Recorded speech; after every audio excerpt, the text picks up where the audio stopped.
pessoal, na aula de hoje nós vamos fazer uma revisão sobre pré-história. Então prestem atenção, qualquer dúvida deixem lá no fórum. Se gostarem da maneira como eu vou fazer essa revisão hoje, me avisem e eu faço outros vídeos desse formato também. Então, pré-história falar em 3 divisões dentro da pré-história. Lembrando que é o primeiro período da história da humanidade. Então vai lá desde o surgimento do ser humano até o desenvolvimento da escrita. 2 milhões de anos atrás, quando surge o primeiro ser humano, e termina mais ou menos 4.000 anos antes de Cristo, quando surge a escrita. É subdividida em Paleolítico, Neolítico e Idade dos Metais. Bom, existem 2 teorias que são usadas para explicar o surgimento do universo, dos seres humanos e dos animais. A teoria criacionista, que é aquela que explica tudo por meio da vontade de Deus, né? Tudo que está lá no Gênesis, é a teoria bíblica, que tem como fonte a Bíblia. E o evolucionismo, que diz que as espécies passam por transformações, adaptações, as que melhor se adaptaram são aquelas que sobrevivem, e as que não se adaptam entram em extinção. A África é considerado o berço da humanidade, tá? Os primeiros seres humanos surgiram nesse continente. Essa é a informação que nós temos até o momento. A história não é uma ciência fechada, isso pode mudar com o passar do tempo, quando houver alguma nova descoberta. Então, por que nós somos tão diferentes? Nós temos a capacidade de andar ereto, nós temos habilidades manuais. Ah, professora, mas eu vi um suricato que coloca lá o bambu dentro do formigueiro e come a formiga como se fosse um espetinho. Gente, ele não criou uma ferramenta para isso, tá? Ele usou o bambu que já tem na natureza, diferente de nós que criamos coisas. A articulação da fala, mas o meu papagaio fala. Ele não fala, ele repete os sons. Se ele fosse criado por um cachorro, ele latiria ao invés de falar. Ah, agora eu entendi! Agora eu saquei! E a capacidade de criar símbolos que têm um significado, né? Pode ser desenhos, pinturas, esculturas, letras, palavras. Ah, mas eu já vi um elefante que pinta com a tromba. Parabéns para ele. Mas ele não tá ali passando sentimentos. Ele tá simplesmente reproduzindo algo que alguém ensinou ele a fazer. Bom, os mais antigos fósseis da espécie Homo sapiens, que é a nossa belíssima espécie, surgiram há mais ou menos 120 mil anos atrás, lá na África, por isso que a gente vai dizer que é o berço da humanidade.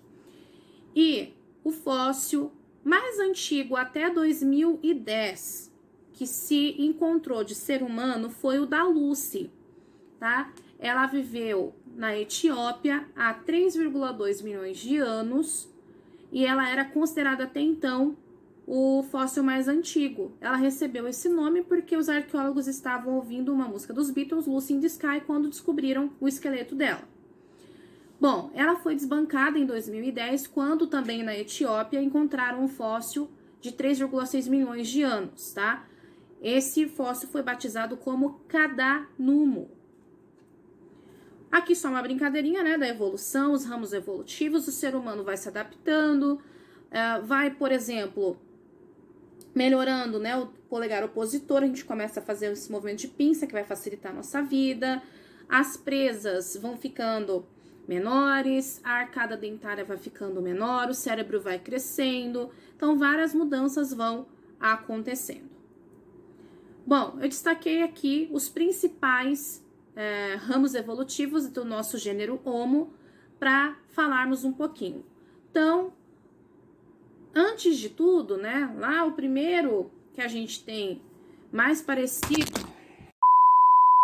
o primeiro que nós temos mais parecido com o nosso ser humano hoje, então a gente tem lá o Australopithecus, que viveu há 4 milhões de anos atrás, na África.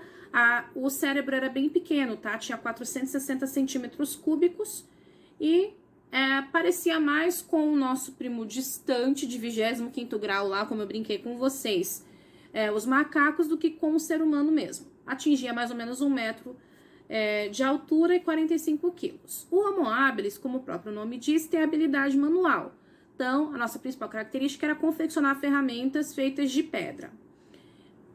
Esse gênero viveu há 2,5 milhões de anos atrás na África e o cérebro já era quase o dobro do Australopithecus, tá? 800 centímetros cúbicos. Uau!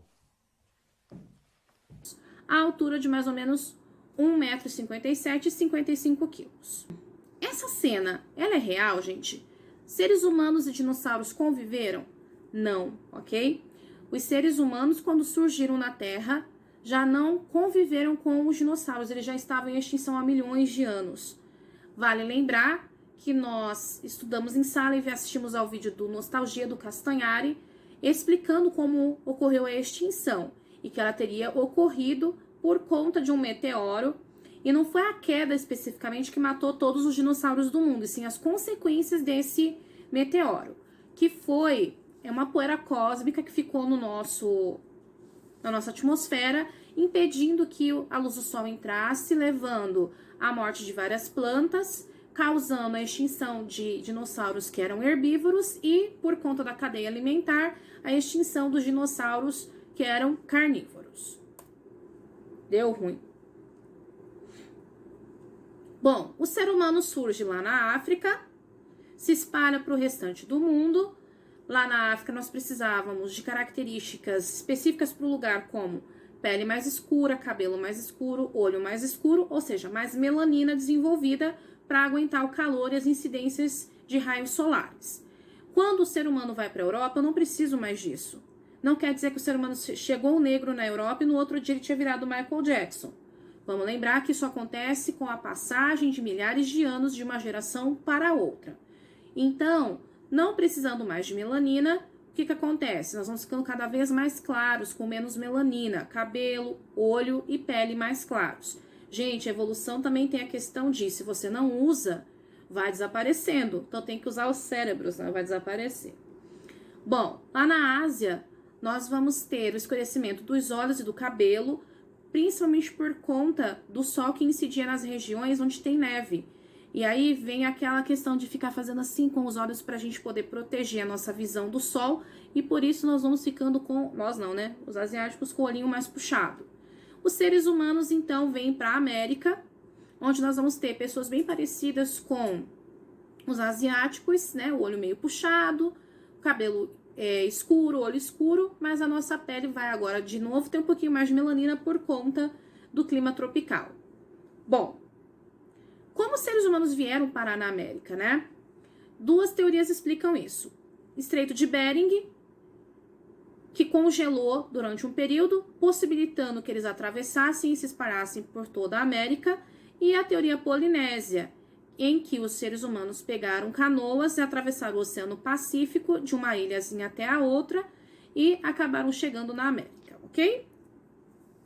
Destacando os principais pontos do Paleolítico, que vai desde o surgimento do ser humano até 12 mil anos atrás. Éramos caçadores, éramos coletores, éramos nômades, porque ficávamos mudando de um lugar para o outro em busca de melhores condições de vida, fazemos instrumentos de pedras lascadas, começamos a fazer as pinturas rupestres, já expliquei o que era desenvolvimento do fogo, tá? Nós aprendemos a fazer o fogo, isso foi muito importante para cozinhar os alimentos, aquecer durante o frio, ficar mais tempo acordado e espantar os animais.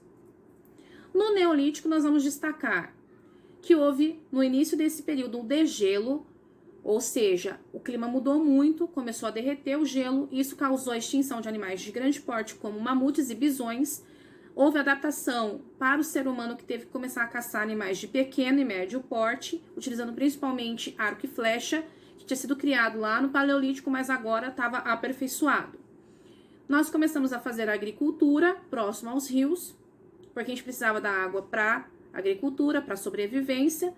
Começamos a pecuária, né, domesticamos animais, fazemos instrumentos de pedra polida, criamos novos instrumentos que facilitavam a nossa vida na agricultura, como arado, moinho manual, enxadas, que facilitavam a produção. Isso levou ao aumento da produtividade, a população começou a crescer e surgiram as primeiras aldeias.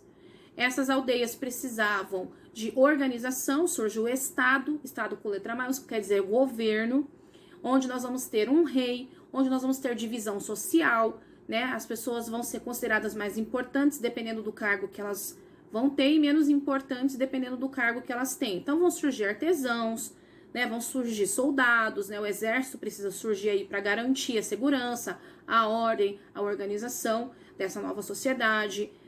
Vão surgir aí também agricultores, pessoas ligadas ao rei para poder organizar tudo isso.